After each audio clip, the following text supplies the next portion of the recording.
এই মুখটার দিকে তাকাও, সত্যি বলছি একটু ভালো করে দেখো।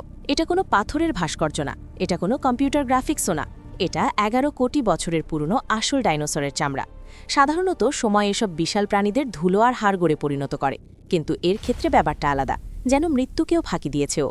এর নাম বরিওলোপেলটা।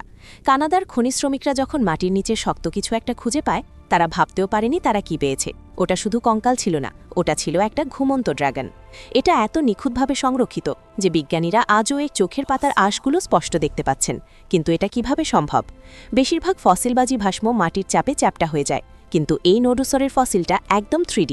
এর ওজন প্রায় 2500 পাউন্ড, আর দেখলেই মনে হয় যেন গত সপ্তাহে ঘুমিয়ে পড়েছে।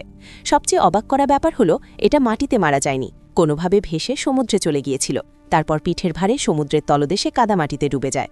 সেই কাদা একটা নিশ্ছিদ্র কফিনের কাজ করেছে, আর খনিজ পদার্থ দিয়ে এত দ্রুত দেহটা মুড়ে ফেলেছে যে পচনের সুযোগই পায়নি। আমরা এর গায়ের আঁশ বুনতে পারি। আমরা জানি এর গায়ের রং ছিল লালচে বাদামি, যাতে বিশাল শিকারী প্রাণীদের হাত থেকে লুকিয়ে থাকতে পারে। জীবন্ত ডাইনোসর দেখার এটাই হয়তো আমাদের সবচেয়ে বড় সুযোগ। ও শেষ খাবারে কি খেয়েছিল জানতে চাইলে সাবস্ক্রাইব করে রাখো।